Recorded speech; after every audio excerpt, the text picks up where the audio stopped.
But I'm curious to see what this thing is right here. This is it looks like some type of... Oh my God, this is fucking...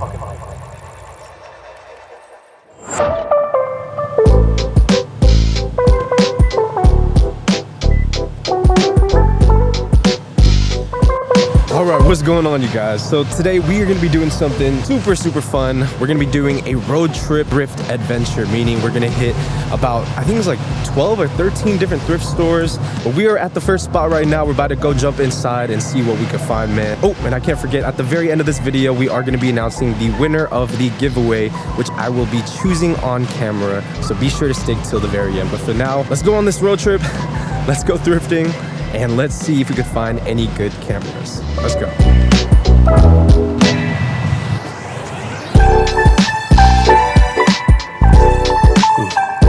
All right, so I haven't been into a Salvation Army in a very long time, so I wouldn't even know where they would keep cameras, but check this out. Little Joby tripod right here. The bootleg Joby. I don't know if you guys can see that.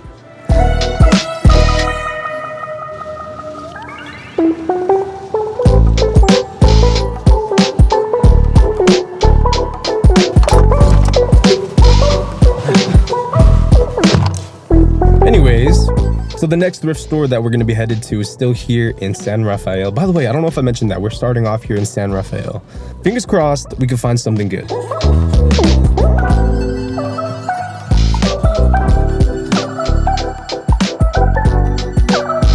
I got you, bro. No, boy. Just taking pictures. You want me to put on Instagram? Can I walk up? All right, let's go. What's your name? Victor, I'm recording a YouTube video. You okay to be inside of it? Yeah, sure. All right. Thank you, Victor. I appreciate it. Yes. All right, have a good one, boss.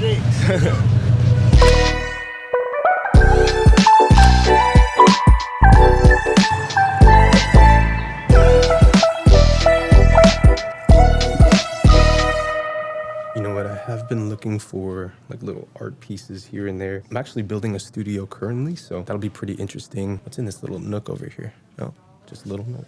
Hello. Hi, how are you? Good. How are you? Are you filming? Yeah, just for my own personal videos, like my YouTube. Is that all right with you guys? Of course. All right. Thank you. Gorgeous and we're funny and we love being on film. Okay, perfect.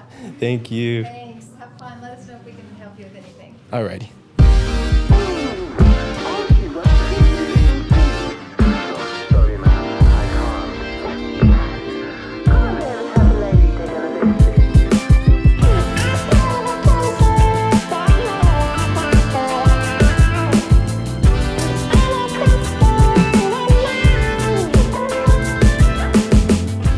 So we moved on from that antique store, nothing really there, so we're headed off to the next one. There's one down here. We're just gonna go explore, man, have some fun.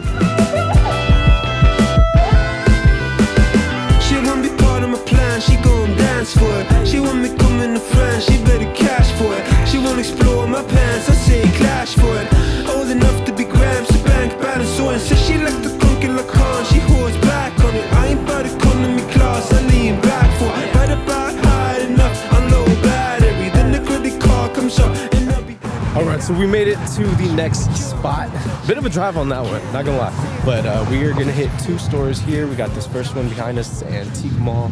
And then there's gonna be a thrift store down the street that we're gonna check out as well. So let's see what they got.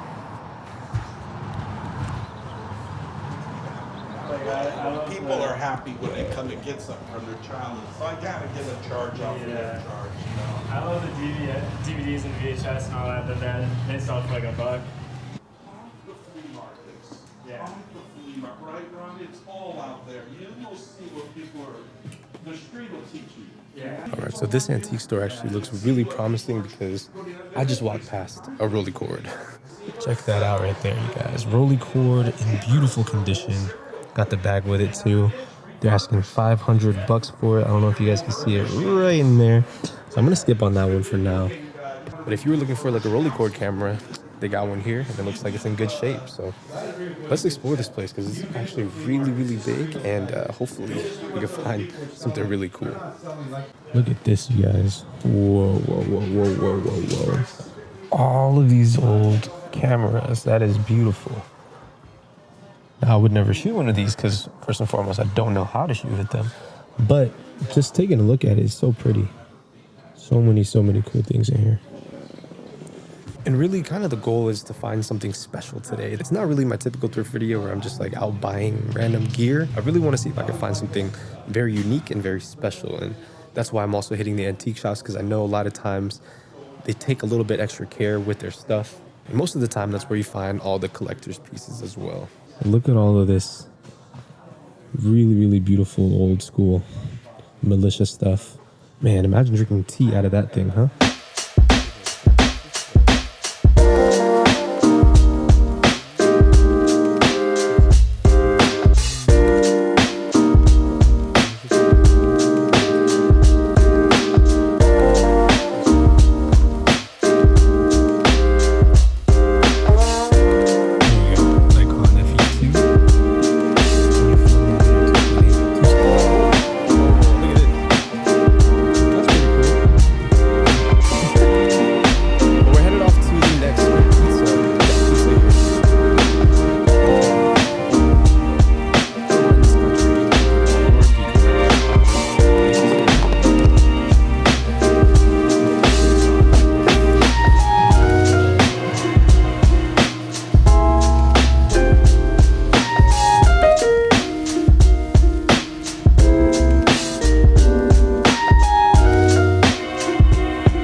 Thank you.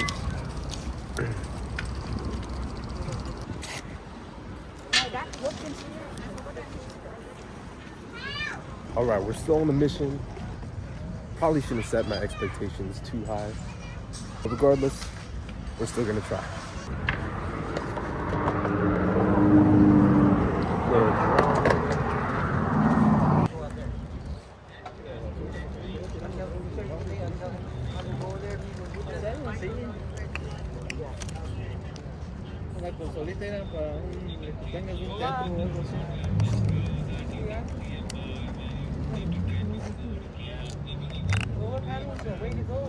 What? 65 was. Yeah. You still have an hour running if you have an hour.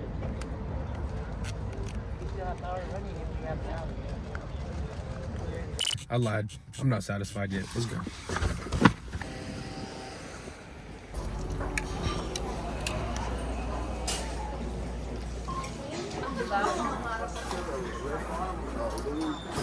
Oh my goodness. This thing is right here. This is it looks like some type of... Can I see this one too, please?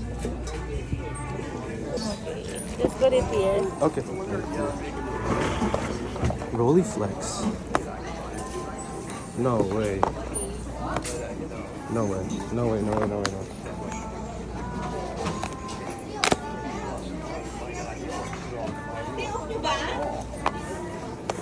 There's no way.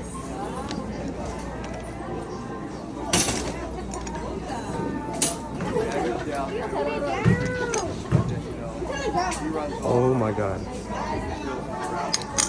You guys, we got a freaking Rolly Flex 2.8.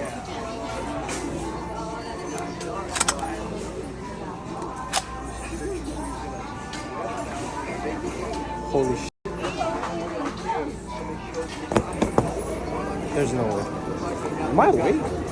Can I see this one here?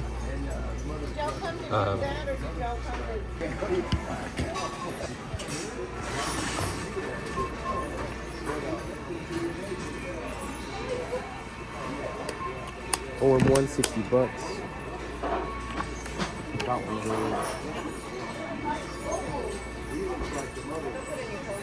Canon Power Shot right here.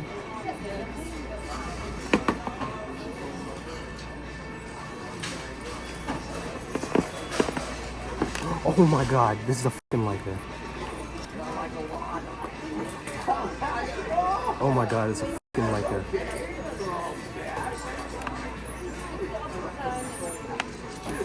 You gotta be kidding me. Alright. It's a Leica M3. They get them out in the snow.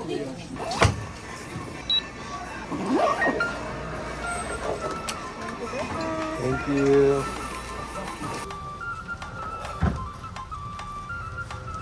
This is why you don't stay satisfied, y'all. You never give up. You're gonna turn into a motivational speech right now, I'm telling you. I don't even know how to comprehend what just happened. I really didn't think this was real. This is the craziest thrift find of all time, and I am freaking shaking right now.